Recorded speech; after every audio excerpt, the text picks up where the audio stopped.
Bismillahirrahmanirrahim. Alhamdulillahilladzi nahmaduhu wa nasta'inuhu wa nasta'dihi wa nastaghfiruhu wa natubu ilayh.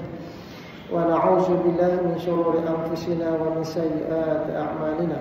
May yahdihillahu fala mudilla lahu wa may yudlil fala hadiya lahu. Asyhadu an la ilaha illallah wahdahu la syarika lahu wa asyhadu anna Muhammadan 'abduhu wa rasuluh. Rabbi shrah li sadri wa yassir li amri wahlul 'uqdatam min lisani yafqahu qawli. Rabbana la tuzigh qulubana ba'da idh hadaytana wa hab lana min ladunka rahmatan innaka antal wahhab. Wa qala Allah subhanahu wa ta'ala fi mahkami kitabih a'udzu billahi minasyaitonir rajim. Bismillahirrahmanirrahim. Alam nashrah laka sadrak wa wada'na 'anka wizrak alladhi anqadha dhahrak wa rafa'na laka zikrak. Fa inna ma'al usri yusra inna ma'al usri yusra fa idza faragta fansab ila rabbika farghab. Bismillah ma syaa Allah tawakkaltu 'ala Allah. Ma syaa Allah la yasrifu al-khair illa Allah. Ma syaa Allah la yasrifu as-su'a illa Allah. Ma syaa Allah ma kana min ni'matin fa min Allah. Ma syaa Allah la hawla wa la quwwata illa billahil 'aliyyil 'azim. Yang berusaha ahli kuasa Masjid Ar-Rahmah Kampung Bumi Bungo, pegawai masjid, sidang jemaah muslimin dan muslimat kepada Allah Subhanahu wa taala. Alhamdulillah, kita panjatkan syukur kepada Allah Azza wa Jalla kerana pada malam ini kita dapat kembali bersua muka untuk kita sambung pengajian hadis kita yang menceritakan tentang hal ihwal kematian. Dan kalau saya tengok dalam kitab saya ni, kuliah kita yang sebelum ni 25/5, betul tak Fizi? 25/5, sebulan kita tak jumpa lah. Sebulan. Hari ni 22/6, maksudnya sebulan kita tak jumpa ni. 2 kali dah kalau ikut ni.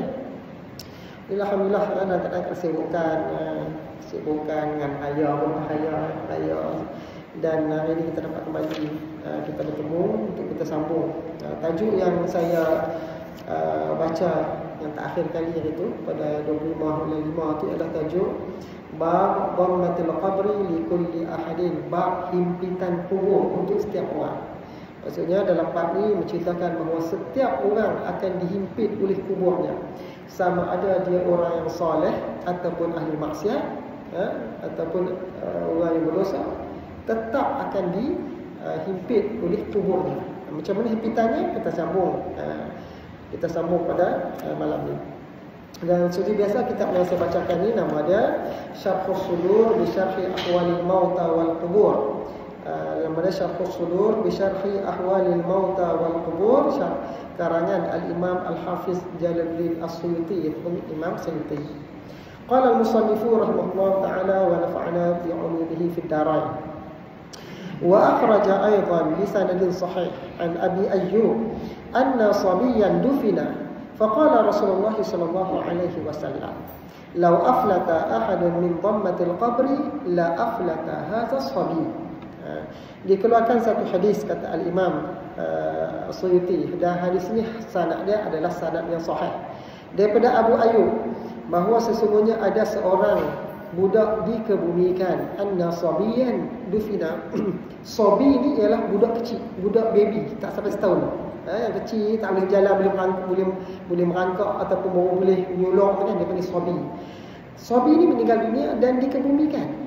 Maka kata Rasulullah sallallahu alaihi wasallam, "Law aflata ahadun min dhammatil qabri la aflata hadha sabi." Kalaulah siapa-siapa yang boleh selamat daripada himpitan kubur, maka sabi budak ni akan terselamat daripada himpitan kubur. Maksudnya budak baby kecil itu pun akan dihimpit oleh kuburnya, kata Rasulullah SAW. Semua orang, sama ada orang soleh ataupun orang ahli maksiat, sekurang-kurangnya sekali dia akan dihimpit oleh kuburnya. Dan dikeluarkan dalam hadis yang lain, wa akhraja fil awsat. Dan hadis ni hadis yang dikeluarkan dalam kitab Al-Jami'ul Awsat karangan Al-Imam At-Tabrani. An Anas anna Nabiy sallallahu alaihi wasallam shalla ala sabiyyin aw sabiyatin faqala law anna ahadan naja min dhammatil qabri la naja hadha sabi. Hadis ini juga hadis yang sahih, dikeluarkan daripada Sayyidina Anas bin Malik bahawa Nabi SAW pernah bersembahyang jenazah ke atas seorang sabi ataupun sabiyah. Baby ni sama ada baby lelaki ataupun perempuan. Maksudnya tak pastilah lelaki atau perempuan. Orang yang di sini itu Sayyidina Anas ni tak pasti. Budak tu budak lelaki ke atau perempuan. Lalu Nabi SAW menyebut, "Law anna ahadan naja min dhammatil qabri la naja hadha as-sabi." Kalaulah siapa-siapa boleh selamat daripada himpitan kubur, maka budak ni pun akan selamat. Maksudnya semua orang tidak akan selamat daripada himpitan kubur. Setiap orang mesti akan dihimpit oleh kuburnya. Sehingga akan budak yang kecil pun akan dihimpit oleh kuburnya. Wa akhraja Sa'id bin Mansur wa ibn Abi Dunya an Zazan anna ibn Umar qala lamma dafana Rasulullah sallallahu alaihi wasallam ibnatahu Ruqayyatan radhiyallahu ta'ala anha jalasa 'inda al-qabri fa'arbadda wajhuhu thumma suriya 'anhu fasa'ala ashabu 'an dhalik faqala dhakartu banati wa dha'faha wa 'adhab al-qabri fada'awtu Allah fafarraja 'anha wa ayyuma Allah laqad dhammat dhammatan sami'aha ma bainal khafiqain. Hadis ini diriwayatkan oleh Sa'id bin Mansur dan juga diriwayatkan oleh Ibnu Abi Dunya daripada Zazan. Sesungguhnya Ibnu Umar pernah bersabda, pernah meriwayatkan satu hadis, katanya, "Lamma dafana Rasulullah sallallahu alaihi wasallam ibnatahu Ruqayyah radhiyallahu anha." Tak kala Rasulullah mengkebumikan anak perempuannya Ruqayyah. Anak Rasulullah nama Ruqayyah, dia meninggal dunia. Lepas dikebumikan, Rasulullah duduk di tepi kubur Ruqayyah. Ruqayyah ni tuan-tuan, dia ada anak lelaki seorang. Dia ada anak lelaki seorang, tapi anak dia meninggal dunia. Dan lepas dikebumikan Ruqayyah ni, maka Rasulullah duduk tepi kubur Sayyidatina Ruqayyah duduk ni, maka berubah wajah Rasulullah. Fa'arbadda wajhu, berubah muka Rasulullah.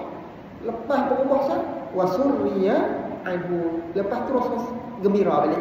Mula Rasul muka sedih kan. Tiba-tiba Rasulullah gembira. Maka para sahabat pun bertanya kepada Rasulullah, pasal apa muka Rasulullah berubah tadi? Kemudian Rasulullah gembira, nampak wajah Rasulullah gembira. Maka kata Rasulullah, "Aku teringat anak perempuanku ini, yakni Ruqayyah. Dan aku teringat lemahnya ia. Dan aku teringat azab kubur. Azab kubur. Teringat anak aku Ruqayyah ni, teringat betapa lemahnya Ruqayyah ni, dan aku teringat azab kubur yang sedang menanti dalam kubur. Maka aku berdoa kepada Rasulullah, kepada Allah, fada'autullah. Maka aku pun berdoa kepada Allah Ta'ala. Lalu Allah Ta'ala melepaskan Ruqayyah ni daripada azab kubur.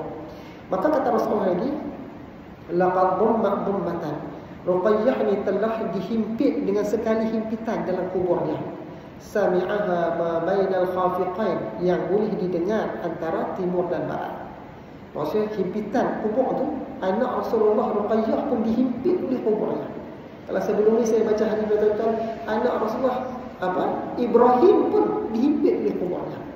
Tapi orang mukmin dan muslim ni, kata ulama, dia kena himpit sekali kemudian dibuka balik.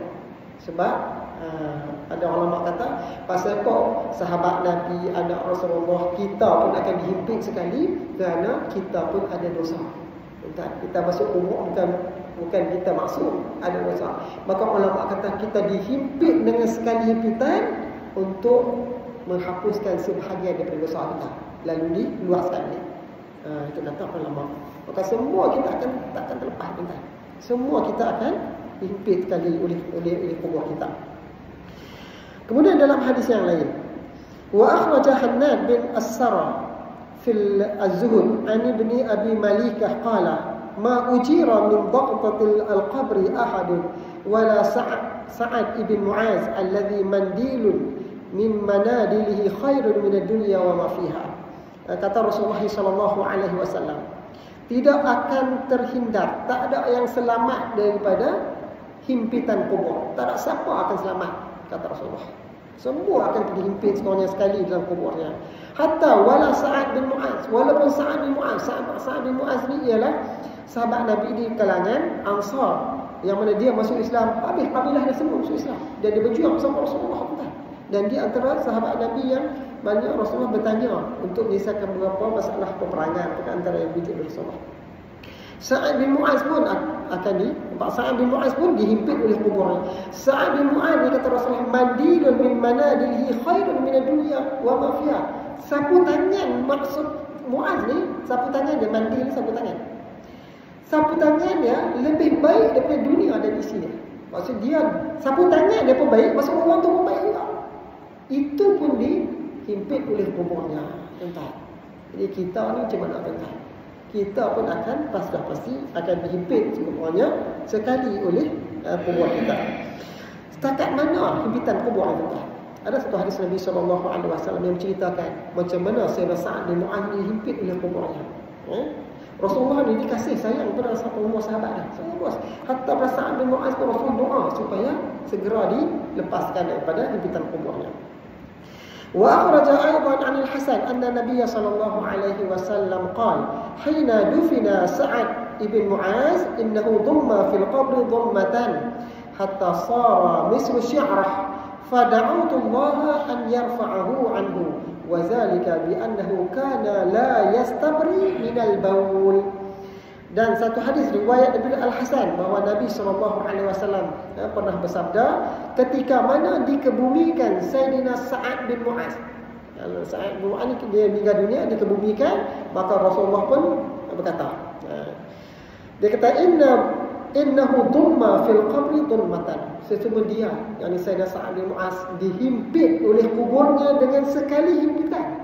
Dihimpit sampai dekat mana, tuan-tuan? Kata Rasulullah SAW, hatta sara mislu sya'rah, dihimpit tubuh badannya sampai himpit sehingga serapat sehelai rambut. Sya'rah ni sehelai rambut.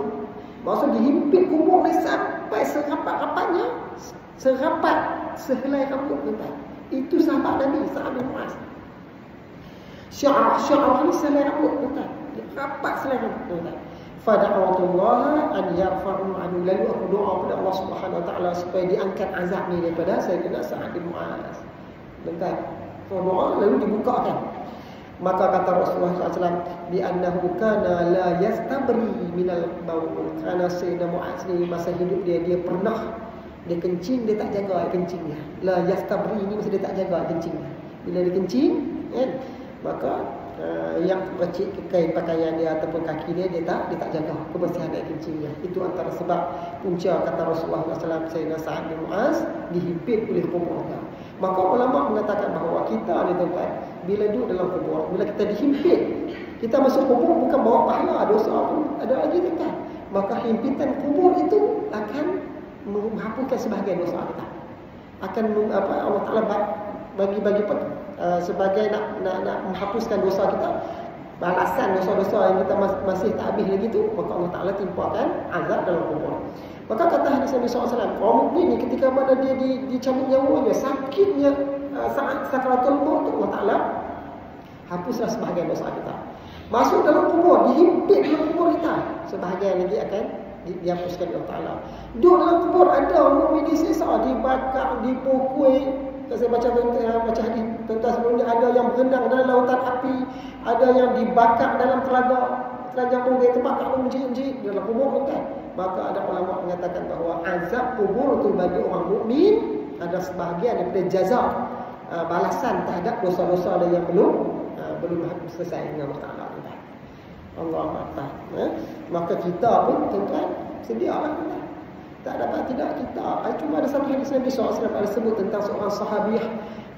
Saya tak pasti saya dah baca ataupun tidak, tentang seorang sahabiah yang mana dia tidak dihimpit oleh kuburnya. Kalau sampai saya baca tadi, tuan-tuan. Dalam hadis yang lain, wa akhraja Sa'ad qala akhbarana Syababah bin Aswar akhbarani Abu Ma'syar an Sa'id al-Maqbari qala لما دفن رسول الله صلى الله عليه وسلم سعد بن معاذ قال لو نجا أحد من ضغطة القبر لنجا سعد لقد ضم ضمة اختلفت فيه أضلاعه من أثر البول. Dan riwayat yang lain daripada Sa'id al-Maqbari katanya, selepas tak kala Rasulullah SAW mengkebumikan Sa'ad bin Mu'adz, Maka kata Rasulullah SAW, kalaulah siapa-siapa di kalangan kamu boleh selamat daripada himpitan kubur, maka sudah pasti saat ni akan selamat dulu. Kalau siapa boleh selamat daripada kubur, saat ni lah orang pertama akan selamat. Sebab dia Sa'ad bin Mu'az ni tuan-tuan, ketika mana dia meninggal dunia, dia angkat rohnya bergegar arasy Allah Ta'ala. Kerana hebatnya saat dia mati itu disambut oleh malaikat, bergegar arasy Allah Subhanahu Wa Ta'ala, mulia yang agung yang sena Sa'ad bin Mu'az. Itu orang yang mulia, orang yang agung di sisi Allah Subhanahu Wa Ta'ala pun dihimpit oleh kuburnya. Macam mana kita tuan-tuan? Amalan kita terang mana tuan-tuan? Perjuangan kita untuk Islam terang mana tuan-tuan? Kita ni berjuang untuk diri sendiri banyak, berjuang untuk keluarga kita banyak, tapi berjuang untuk Allah Ta'ala tak mana kita tuan-tuan? Sehingga Sa'ad bin Mu'az ni bergegar arasy Allah Ta'ala ketika mana dia meninggal dunia tuan-tuan, kerana malaikat sambut roh Sa'ad bin Mu'az. Itu pun dihimpit oleh kuburnya tuan-tuan. Laqad dhamma dhammatan ihtalat fiha adla'uhu, kata Rasulullah, sesungguhnya dia telah dihimpit di kuburnya dengan himpitan yang ihtalafat ni, maksudnya ni ihtalaf adla' ni tulang dada yang berselisih tulang dadanya tuan-tuan, sehingga akan tinggal sekeping, tinggal senipit sehelai rambut, kata Rasulullah SAW. Min asari baul, kerana kesan dia tak jaga ayat kencing. Masa kencing tuan-tuan, masa kita tuan-tuan nak kencing tuan-tuan, angkat kain. Kalau seluar tu lipatlah seluar tuan-tuan. Kalau kita nak kencing, dia beli ayam atau apa semua, angkatlah. Lepas tu kalau boleh, lepas kencing tu basuhlah kaki, basuh kaki terus tuan-tuan. Takut ada kesan-kesan yang kencing, sebab kita nak jaga kebersihan tuan-tuan. Kerana Sayyidina Sa'ad bin Mu'az dia tak jaga sikit, dia tak jaga yang kencing dia aja. وعن عبد الرزاق وقال عبد الرزاق في المصنف عن ابن عيينة عن ابن أبي نجيح عن مجاهد قال أشد حديث سمعناه عن النبي صلى الله عليه وسلم قوله في سعد بن معاذ وقوله في أمر القبر. Daripada Mujahid katanya, Mujahid ni tabi'in, dia kata hadis yang paling dahsyat aku pernah dengar daripada Rasulullah SAW ialah cerita tentang Sa'ad bin Mu'az. Hak paling dahsyat aku pernah dengar, kata Mujahid ni, hadis banyak-banyak hadis yang boleh dengar daripada sahabat ni yang dia ambil daripada baginda Rasulullah SAW ni. Hadis yang paling dahsyat sekali, kata Mujahid, ialah tentang Sa'ad bin Mu'az wa qawluhu fi amril qabri, dan kata-kata Rasulullah SAW tentang urusan kubur yang paling dahsyat, yang paling berat aku dengar, kata Mujahid, Al-Imam Mujahid kata. Jadi cerita bab kubur ni bukan cerita dongeng tuan-tuan. Cerita bab kubur ni bukan cerita atas angin, kata semua kita akan hadapi tuan-tuan. Bila masuk dalam kubur je tuan-tuan, bini kita tak tinggal kita, anak kita tinggal kita, kawan kita semua tinggal kita. Disebutlah hadis Nabi SAW, duduk dalam kubur seorang akan takut gerun, kita nak cerita tuan-tuan. Yang nak main teman kita, amalan kita. Ada hadis kata mula-mula kita duduk sedap-sedap dalam kubur tu tuan-tuan, kaki kita bergerak. Ada riwayat kata amalan kita ni Allah Ta'ala sumpah kalau bentuk Allah Alam dia kata bentuk lelaki, dia main pegang paha kita tu, gerak paha kita tu tuan-tuan. Dia kata, hang siapa? Mana aku, mana kawan aku, mana anak bini aku? Dia kata, akulah amalan hang yang masuk bangsa di dunia. Lepas tu kita di dunia ni tuan-tuan, mayang yang tinggal, jaga untuk jaga zikrullah, jaga amalan kita, itu saja yang nak teman kita dalam kubur. Lain tak ada lah. Orang kata, saya pernah cerita pada tuan-tuan kan, kalau kamu tahu betapa cepatnya orang yang kamu sayang dekat dunia ni melupakan kamu lepas kamu mati, kamu tak peduli lah mereka, kamu peduli akhirat. Mereka ni, keluarga kita ni, setakat 2-3 hari ya sedih. Lepas 3 hari pun lupa. Kita seorang-seorang pun lupa. Nak menghadapi malaikat munkar nakir, nak menghadapi syuja'ul aqrab, nak hadapi apa dalam kubur seorang-seorang. Dia pakat 3 hari. Kata ulama, kalau lah kamu tahu betapa cepatnya orang kamu kasih lupa kepada kamu lepas kamu mati, kamu tak peduli apa pun ingat akhiratnya, kata ulama. Wa akhraja Ali bin Ma'bad fi kitab at-ta'ah wal masyan an tariq Ibrahim al-Ghanawi an rajulin qala kuntu 'inda Aisyah radhiyallahu ta'ala anha famarrat janazatu صبي صغير fabakat. فقلت لها ما يبكيك قالت هذا الصبي بكيت له شفقة عليه من ضمة القبر. Daripada dikeluarkan hadis daripada Ali bin Ma'bad dalam kitabnya At-Ta'ah wal 'Asyan. Ali bin Ma'bad ni dia ada satu kitab dia, nama dia Ta'at dan Maksiat. Amalan Ta'at, amalan Maksiat. Daripada daripada jalan Ibrahim Al-Ghanawi, daripada seorang lelaki katanya, aku pernah bersama Sayyidatuna Aisyah radhiyallahu taala anha. Aku duduk dengan Aisyah ni. Kemudian tiba-tiba lalu satu jenazah budak baby, janazah sabiyyin saghir. Lalu di depan Sayyidatuna Aisyah ni jenazah budak lelaki dibawa depan dia. Fabakat, tiba-tiba Sayyidatuna Aisyah pun nangis teriak. Maka aku bertanya, wahai Sayyidatuna Aisyah, wa ma yubkiki, apa yang buat kau menangis? Lalu dia berkata, hadza sabi, budak ni, dia kata, bakaitu lahu syafaqatan alaih. Budak ni aku menangis kerana kesian kat dia. Syafaqah ni kesian pada dia. Min dhammatil qabri, daripada himpitan kubur. Sebab dia masuk kubur, dia akan dihimpit dalam kubur dia. Kesian kat dia. Teriak Sayyidatuna Aisyah bila teringat himpitan kubur yang akan dihadapi oleh budak ni. Wa akhraja Umar bin Abi Shaybah fi Kitabil Madinah an Anas anna Rasulullah sallallahu alaihi wasallam qala ma ufiya ahadun min dhaghtatil al-qabri illa Fatimah binti Asad. Faqila ya Rasulullah wala al-Qasim ibnuka? Qala wala Ibrahim wa kana asgharuhuma. Dia kata tidak ada siapa, kata Rasulullah, daripada Sayyidina Anas bin Malik, sesungguhnya Rasulullah sallallahu alaihi wasallam pernah bersabda, tidak ada siapa pun yang boleh selamat daripada himpitan kubur illa kecuali Fatimah binti Asad. Dalam kitab ni tak diterangkan pasal apa amalan Sayyidatuna Fatimah binti Asad ni sampai dia tidak dihimpit oleh kubur, kecuali Fatimah binti Asad ni. Lalu sahabat bertanya, faqila ya Rasulullah wala Qasim ibnuka? Ya Rasulullah, anakmu, putramu Qasim pun tak selamat kan? Qala wala Ibrahim, bahkan anakku Ibrahim pun tak akan selamat daripada dhaghtatul qabr ini. Maksudnya tadi Ruqayyah anak Rasulullah pun tak selamat daripada dhaghtatul qabr. Anak Rasulullah Qasim pun akan dihimpit oleh kuburnya. Kemudian Ibrahim anak Rasulullah yang paling kecil pun akan dihimpit oleh kuburnya. Kata Rasulullah, anak aku pun akan dihimpit, sekali himpit sebelum dibuka balik. Tuan, kita apa siapa tuan? Jadi macam mana duduk seorang-seorang dalam kubur, dalam keadaan gelap, dalam keadaan seorang-seorang gerun, takut, tak tahu dia kata apa. Allah Akbar. Semuanya akan dihimpit dalam kuburnya. Wa qala Ibnu Sa'ad, akhbarana Katsir bin Hisham, haddatsana Ja'far bin Burqan. Qala balaghani anna an-nabiy sallallahu alaihi wasallam qala wa huwa qa'imun 'inda qabri Sa'ad, laqad dhughita daghtatan aw humiza hamzatan law kana ahadun najian minha bi'amalin la naja Sa'ad. Ini hadis samalah yang saya bacakan tadi, kata Rasulullah SAW.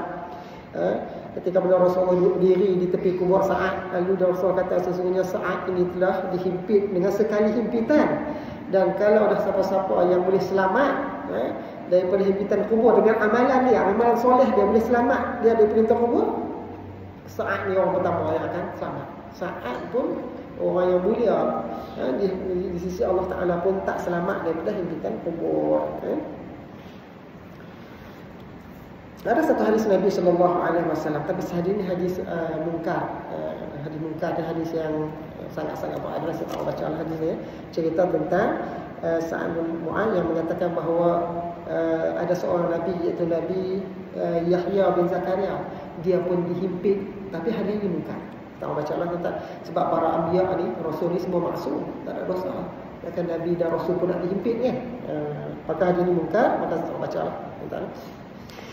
قال أبو القاسم السعدي في كتاب الروح لا ينجو من ضغطة القبر صالح ولا طالح غير أن الفرق بين المسلم والكافر دوام الضغطة للكافر وحصول هذه الحالة للمؤمن في أول نزوله إلى قبره ثم يعود إلى الانفساح له فيه. قال والمراد بضغطة القبر التقاء جانبيه على جسد الميت.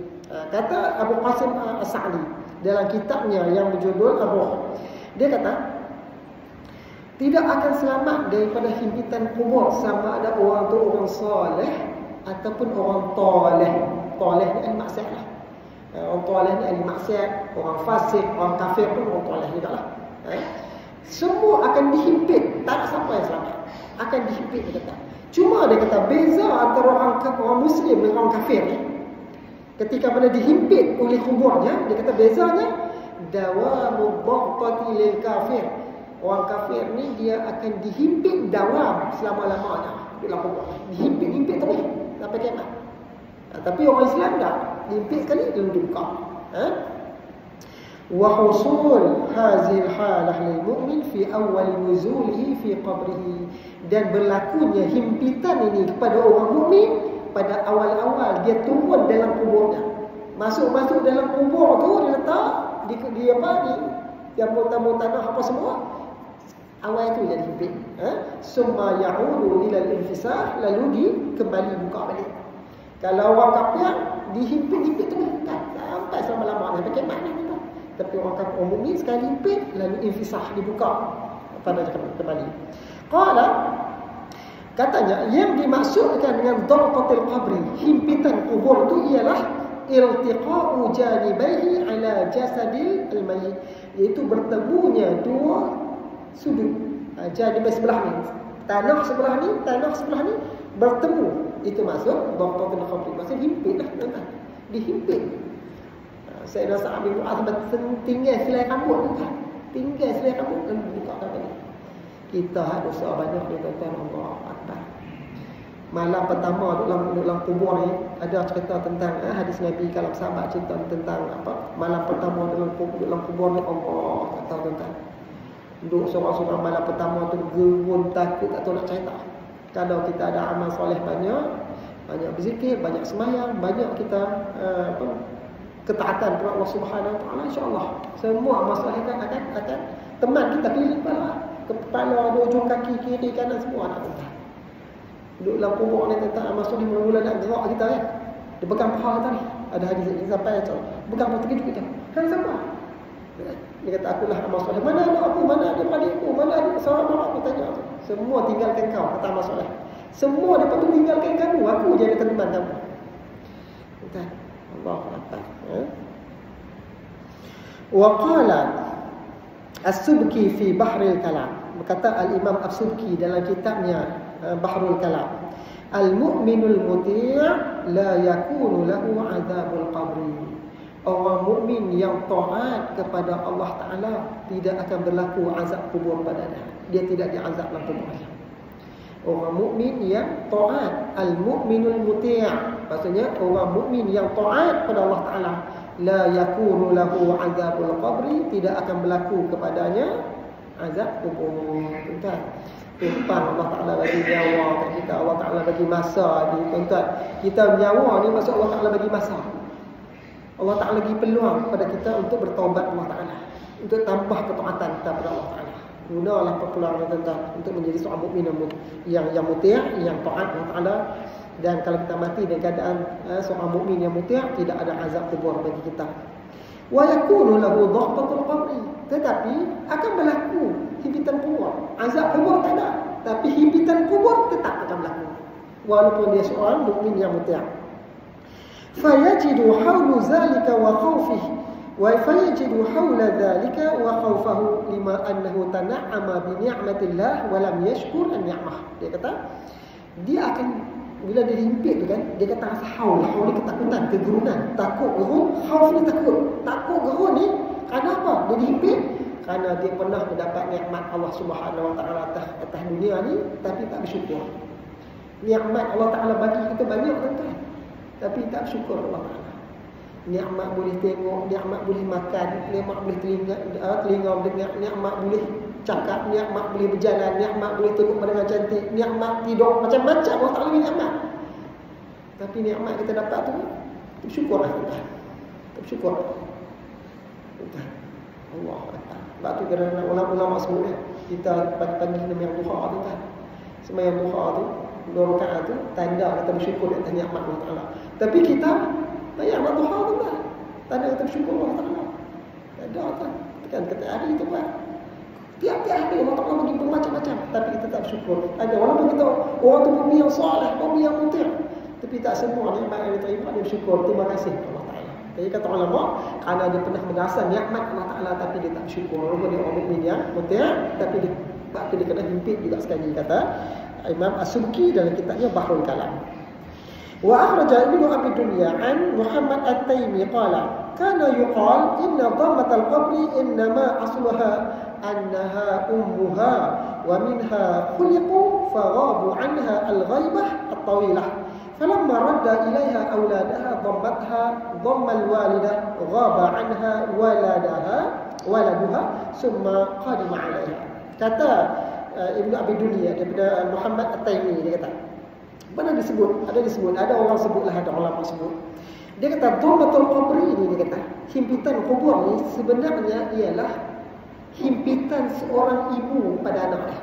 Sebab saya baca hadis bertonton sebelum ni kan, dekat mana kubur kita, dekat situlah asal-asal tanah tubuh badan kita. Saya pernah baca hadis bertonton ni, ada hadis Nabi SAW. Dekat mana asal, kan kita manusia ni buat daripada tanah. Kat mana orang tu dikuburkan, itulah asal tanah tubuh badan kita ni. Jadi bila kita dikebumikan di situ, dia himpitan orang mukmin ni, himpitan tanah ni adalah himpitan seorang ibu pada anaknya. Dia kata, ini ulama lah, qila ni maksudnya pendapat dhaif lah. Tapi ada ulama pernah kata begitu. Wa minha khuliqu, daripada tanah kubur lah kita dicipta. Asal-asal tanah kita ni, tubuh badan kita. Faghabu anha al-ghaibah at-tawilah. Dan bila kita hidup, kita ni hilang daripada tanah ni, hilang yang lama. Tiba-tiba dia kembali balik ke tanah. Jadi tanah ni dihimpit tu seumpama pelukan seorang ibu. Kata ulama, pendapat ni dhaif lah, dia sebut qila ni dhaif lah. Rudda ilaiha auladaha, maka bila kita dikebumikan, maka seolah-olah anak pada tanah tu dikembalikan. Dikembalikan anak dari situ. Dhammatha dhammal walidah ghaba anha waladah, maka dihimpit tu adalah himpitan pelukan seorang ibu pada anaknya. Faman kana muti'an dhammatu bi ra'fatin wa rifqin, kalau orang tu yang taat kepada Allah Taala, maka dia himpitan tu adalah himpitan yang penuh dengan lemah lembut dan kasih sayang. Kata sebagian ulama lah. Tapi pendapat ni bila sebut qila ni, maksudnya qila ka yuqalu, di sini sebut yuqalu ni pendapat ni bukan pendapat yang kuat lah. Wa man kana 'asiyan dhammathu bi'unfin, kalau yang dikebumikan tu adalah orang yang ahli maksiat, ahli maksiat, maka himpitan tu himpitan untuk mengazabnya. Dia kata banyak ulama, sakhtan minha 'alaiha li rabbiha, sebagai tanda keburkaan Allah Taala pada dia kerana buat maksiat masa hidup di dunia. Saya pernah baca hadis bertuan-tuan kan, kat mana kita dikuburkan, itulah asal-asal tubuh badan kita daripada tanah kawasan itu. Jadi bila kita dikuburkan, macam diserah balik pada mak lah, tanah tu mak kita. Maka dihimpit dengan himpitan yang penuh kasih sayang kalau orang mukmin yang muti' kepada Allah Taala, dan dihimpit dengan penuh azab kalau dia itu adalah ahli maksiat. Wa akhraja al-Baihaqi wa Ibn Mandah wa Dailami wa Ibn Najjar an Sa'id bin Musayyib anna Aisyah radhiyallahu ta'ala anha qalat, ya Rasulullah, innaka munzu yawmi haddastani bi sawti munkarin wa nakirin wa dhaqatal qabri laysa yanfa'uni syai'. Kata Sayyidatuna Aisyah kepada baginda Rasulullah SAW, ya Rasulullah, semenjak engkau menceritakan kepada aku tentang suara munkar dan nakir. Suara munkar nakir, suara yang sangat macam guru, guru petir sangat kuat, tinggal menakutkan. Sejak kau cerita ke aku, ya Rasulullah, tentang suara munkar dan nakir, dan cerita tentang himpitan kubur, laisa yanfa'uni syai', diri aku ni tak ada apa beri manfaat pada aku. Dunia ni tak ada arah bagi aku, kata. Macam tu dah maksudnya. La yanfa'uni, tak ada apa boleh bermanfaat pada aku dah. Sebab kerana takutnya Sayyidah Aisyah dengan azab kubur tadi dan juga suara munkar nakir. Aku ni tak ada apa dah, dunia ni tak ada apa, tak ada manfaat dah bagi aku, kata Sayyidatuna Aisyah. Maka kata Rasulullah SAW lagi, ya Aisyah, inna aswata munkarin wa nakirin fi asma'il mu'minina kal ismi fil 'aini wa inna dhabtatal qabri 'ala al mu'mini kal ummi syafiqah yashku ilaiha ibnuha as-sudan fataghmuzu ra'sahu ghamzan rafiqan. Kata Rasulullah, ya Aisyah, sesungguhnya suara munkar dan nakir pada pendengaran orang mukmin ini kal ismi fil ain. Suara munkar dan nakir ni walaupun dia dahsyat macam suara petir, macam suara burung, tetapi bila dia bersuara di depan orang mukmin seumpama celak di mata, kata Rasulullah. Kita bercelak mata kita nampak tak? Tak nampak, orang lain nampak lah, tapi kita tak nampak. Tak boleh celak kat mata kita tak nampak. Begitu jugalah dengan suara munkar nakir, bila dia bercakap bersuara dengan suara orang apa, bersuara dengan suara dia depan orang mukmin tak rasa apa. Dia tak rasa takut, tak rasa gerun, tak rasa ketakutan lah dengan suara ni. Tak dengar suara ketakutan lah. Seumpama kita letak celak di mata kita tak nampak apa celak tu. Kita dengar suara dia tapi kita tak dengar suara yang gerun tu, tak dengar. Dia tak bersuara. Begitu juga dhabtatul qabri, begitu juga himpitan kubur bagi orang mukmin ni, kata Rasulullah, seumpama kal ummi syafiqah, mak yang seumpama mak yang penuh dengan kasih sayang, belas kasihan. Yashku ilaiha ibnuha, seumpama anaknya yang mengadu kepada dia as-sudan. Seorang anak datang pada mak mengadu dia sakit kepala, lalu mak tu ambil peluk anak dia. Macam itulah dhabtatul qabri kepada orang mukmin. Seolah pelukan seorang ibu terhadap anaknya yang sedang sakit, peluk dengan penuh kasih sayang. Syafiqah maksud dengan penuh belas kasihan, kasih sayang. Itu himpitan kubur bagi orang mukmin. Allahumma ahyina bil iman wa amitna bil iman. Ya Allah, hidupkanlah kami dalam keadaan beriman dan matikanlah kami ya Allah dalam keadaan beriman kepada-Mu ya Allah. Allahumma khtim lana bi husnil khatimah wa la tahtim alaina ya Allah bi su'il khatimah. Ya Allah, Kau matilah kami semua ya Allah dalam keadaan husnul khatimah, dan jangan Kau matikan kami dalam keadaan su'ul khatimah. Amin ya Rabb. Sebab tu kata Rasulullah SAW, kita yang pertama kita kena banyak berdoa kepada Allah Subhanahu wa taala, tuan-tuan. Kena banyak berdoa, kena rajin berusaha mengubah diri kita lah, tuan-tuan, supaya lebih baik sebelum kita mati tu mati dalam keadaan yang baik. Pernah Sayyidina Ibnu Abbas pernah ditanya, apakah hari yang paling baik? Ibnu Abbas kata hari yang paling baik ialah hari Jumaat. Hari paling baik adalah Jumaat. Lalu Sayyidina Ali, lepas kematian Ibnu Abbas, Sayyidina Ali dengar kalam Ibnu Abbas. Lalu Sayyidina Ali kata, kalau kamu tanya ulama fuqaha, semua akan kata jawapan yang sama. Semua ulama kata hari terbaik ialah hari yang hari Jumaat. Tapi bagi aku pun nak cakap lain sikit, kata Sayyidina Ali. Bagi aku hari yang terbaik bagi seorang mukmin ialah hari di mana dia dicabut nyawanya dalam keadaan beriman kepada Allah Subhanahu wa taala. Hari kita mati nak menghadap Allah Taala, mati membawa iman. Sebab tu kita kena doa kan, Allahumma ahyina bil iman wa amitna bil iman wa ahsyurna bil iman wa adkhilnal jannata ma'al iman bi rahmatika ya arhamar rahimin. Ya Allah, Kau hidupkanlah kami dalam keadaan beriman padamu ya Allah. Matikanlah kami dalam keadaan beriman padamu ya Allah. Engkau bangkitkanlah kami daripada mahsyar dalam keadaan beriman padamu ya Allah, dan masukkanlah kami ke dalam syurga-Mu ya Allah juga dalam keadaan beriman padamu ya Allah. Doa tuan-tuan, ingat tinggal doa ni tuan-tuan. Pakai doa. Kemudian kata Rasulullah lagi, walakin ya Aisyah, sambung Rasulullah ni, dia kata apa? Tetapi wahai Aisyah. Tetapi wahai Aisyah, wailun lisyakina fillah, celakalah bagi orang yang syak, ragu-ragu pada Allah Taala. Lepas tu tuan-tuan, kita kena iman, kena pasang ayat Allah tuan-tuan.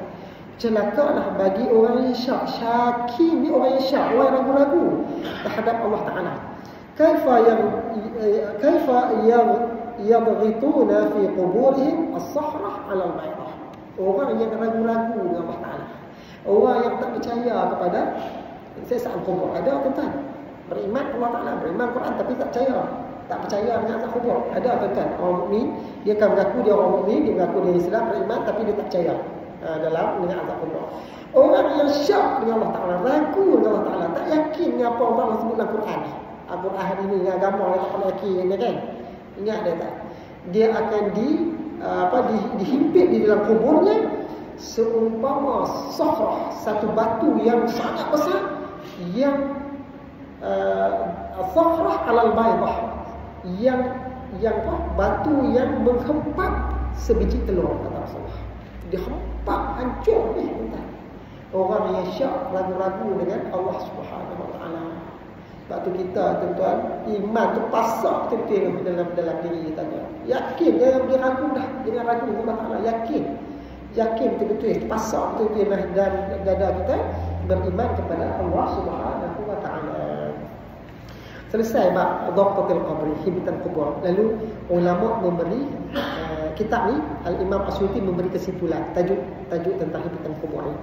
Kata sebahagian ulama, kata Imam Asyuti, sebahagian ulama mengatakan bahawa man fa'ala sayyi'atan fa inna uqubataha turfa' anhu bi 'ashrati asbab. Barang siapa yang buat maksiat, sayyi'ah tu buat jahat. Barang siapa yang buat jahat, buat maksiat, buat dosa, balasan dia boleh terhindar. Fa inna uqubataha turfa. Balasan ada dosa maksiat ni boleh ditolak, boleh terhindar dengan 10 benda. 10 perkara. 10 perkara kalau kita buat benda ni, kalau kita buat dosa, patutnya kita dapat balasan Allah Taala. Balasan tu boleh tertolak, terhindar daripada kita dengan 10 syarat. Yang pertama, an yatuba fa yutabu alaih. Yang pertama, kalau orang tu bertaubat Allah Taala, lalu Allah Taala terima taubat. Astaghfirullahalazim, tanya Rasulullah Allah, ya Allah ampun dosa aku, ya Allah aku menyesal, ya Allah. Bertaubat betul-betul, lalu Allah Taala terima taubat kita, maka dosa maksiat taubat tu akan tertolak dia punya balasan dah. Balasan azab tu Allah tertolak. Yang pertama. Yang kedua, au fayughfar lahu. Yang kedua, memang Allah Taala ampun dosa. Kita pernah buat dosa maksiat, kita taubat pun kita pun tak ampun. Kerana kita buat baik kat mak kita, kita sedekah, kita main berjalan ke masjid, dengan kuliah ni pun tak ampun dah dosa kita pun tak bertaubat pun kita pun tak ampun dosa kita. Au ya'malu hasanat fatamhuha, ataupun kita buat benda baik, sedekah, taubat, atau buat benda baik lah, buat baik dengan ayah, buat baik dengan jiran dan sebagainya, maka Allah Taala akan hapuskan dosa kita. Kerana dalam Quran disebut fa innal hasanat yuzhibun as-sayyi'at, sesungguhnya perbuatan baik akan menghilangkan dosa-dosa kita. Buat benda baik boleh menghilangkan dosa. Au yubtala fid dunya bimasaib fatukaffar anhu, ataupun kita diuji dalam dunia ni. Kita diuji, yang pertama contoh kita penyakit dekat contoh ni kan, kena penyakit jantung, kencing manis kan, itu Allah Taala nak ampun dosa kita. Sabar saja. Sakit jantung, lenguh, letih, sakit orat sekalipun kan, sakit orat ni, balik-balik benar sakit orat, lentang nak kerja apa tak ada kan, tidur asal itu, tu pun Allah Taala ampun. Diuji dengan musibah ataupun musibah susah hati. Anak kita pun berlaku contohnya lah, kemalangan di pertama, yang tahu kemalangan tu tak tahu ni kita ni hidup kan mati tak tahu, tu sedih dengan kita, musibah, duka cita pun Allah Taala diampunkan dosa kita. Itu yang keempat. Yang kelima, au fil barzakhi bidhabbati wal fitnati fatukaffar anhu, ataupun kita masuk dalam kubur, mati masuk dalam kubur, kita dihimpit dalam kubur ni. Tadi contoh himpitan kubur. Himpitan tu bukan himpitan saja tuan-tuan. Himpitan tu menghapuskan sebahagian dosa kita. Wal fitnah lah ujian dalam kubur. Disiksa, ditanya oleh malaikat, dipukul oleh malaikat, dibakar kan, berenang dalam sungai yang penuh dengan api ya. Semua siksaan di alam barzakh tu menghapuskan sebahagian dosa kita tuan-tuan. Fatukaffar. Itu yang kelima. Yang keenam, au yad'u lahu ikhwanuhu minal mu'minin wa yastaghfiruna lahu, ataupun ada saudara-saudara dia, kawan-kawan dia berdoa untuk dia dan meminta ampun pada dia. Sebab tu kita pesan anak kita, apa doa ni umpama ayah, Allahumma ighfir li dhunubi wal walidayya. Kita pun teringat kawan-kawan kita yang telah mati, doa untuk mereka, Allahumma ighfir lahu warhamhu. Adik-adik kita, kawan-kawan kita, bini kita, suami kita kan, doa untuk kita rahmati dah dan minta ampun kepada kita, boleh terhindar kita daripada di azab kubur. Kalau tengah azab ni, tiba-tiba anak kita buat doa, minta orang kampung mai baca buat tahlil ke doa untuk kita rahmati dah, maka boleh diangkat doa ni. Au yuhduna lahu min sawabi a'malihim ma yanfa'uh, ataupun adik-beradik kita, anak-anak kita tu menghadiahkan pahala amalan mereka. Baca Fatihah hadiah pada mak. Baca Fatihah hadiah pada. Ni kata kalau Imam Suyuti kata kan. Kalau Wahabi kata tak sampai. Tapi tak apa, kita ikut Imam Suyuti. So kata ni, wa yuhdun, menghadiahkan pahala amalannya ma yanfa'uh, yang boleh memberi manfaat pada dia dalam kubur. Jadi ingat kawan kita baca Fatihah. Tak ingat datuk kita nenek kita baca Fatihah, sedekah pada mereka. Kita bagi sedekah hari Jumaat kat masjid, aku sedekahkan pahala itu mak ayah aku. Maka malah ulama kata kita pahala atau kita sedekahkan daripada mak ayah kita dapat pahala, dan pahala kita pun tak kurang, kata ulama. Allah Taala Maha Kaya apa? Kita sedekahkan pahala Fatihah, kita dapat pahala, mak ayah kita pun dapat pahala, kata ulama. Maka jangan lupa banyak-banyak berdoa pada mak ayah kita dan nenek kita yang sangat mengharapkan doa daripada kita, pahala daripada kita. Au yubtala fi ursatil qiyamah bi ahwalin tukaffir anhu, ataupun dia diuji di padang mahsyar pada hari kiamat. Di padang mahsyar ni kita kalau panas kan, panas di dalam keadaan lapar, dahaga, tak tahu nak cerita lah, itu pun Allah Taala hapuskan sebagai dosa kita. Dan yang kesembilan, au tudrikuhu syafa'atu nabiyyi, ataupun dia mendapat syafaat daripada nabinya. Duduk di padang mahsyar dapat syafaat daripada Rasulullah, habis semua dosa kita terlampau. Au rahmat rabbih, dan yang ke-10nya kita mendapat rahmat daripada Allah Taala. Kerana ada rahsia kita kepada Allah Taala, ataupun Allah Taala memang nak selamatkan kita. Allah Taala nak ampunkan dosa kita. Dosa banyak menghadap Allah Taala. Ada manusia tuan-tuan dah nak dilempar dah, malaikat tarik dah. Lain nak lempar sama neraka ni, tiba-tiba dipanggil kerana dia pernah sebut la ilaha illallah, ikhlas kerana Allah Taala pasal dunia. Tuan-tuan, kerana rahmat Allah Subhanahu Wa Taala itu 10 benda yang mana boleh menghindarkan kita daripada mendapat balasan ataupun azab daripada Allah Subhanahu Wa Taala. Insya-Allah ada sikit lagi kesimpulan ni saya akan baca dalam kuliah akan datang. Wallahu taala a'lamu bis-shawab. Wabillahi taufiq wal hidayah. Wassalamualaikum warahmatullahi wabarakatuh. Bismillahirrahmanirrahim. Alhamdulillahirabbil alamin wassalatu wassalamu ala sayyidina wa habibina wa syafi'ina Muhammad wa ala alihi wa sahbihi ajma'in. Allahumma 'allimna ma yanfa'una wa anfa'na ma 'allamtana bi rahmatika ya arhamar rahimin. Allahumma arzuqna fahma nabiyyin wa hifdhal mursalin wa imanal muttaqin wa ilhamal malaikatil muqarrabin ya arhamar rahimin. Allahumma khtim lana bi husnil khatimah wa la takhtim 'alaina ya Allah bi su'il khatimah. Rabbana atina fid dunya hasanah wa fil akhirati hasanah wa qina adzaban nar. Wa sallallahu ala sayyidina Muhammad wa ala alihi wa sahbihi ajma'in. Walhamdulillahirabbil alamin.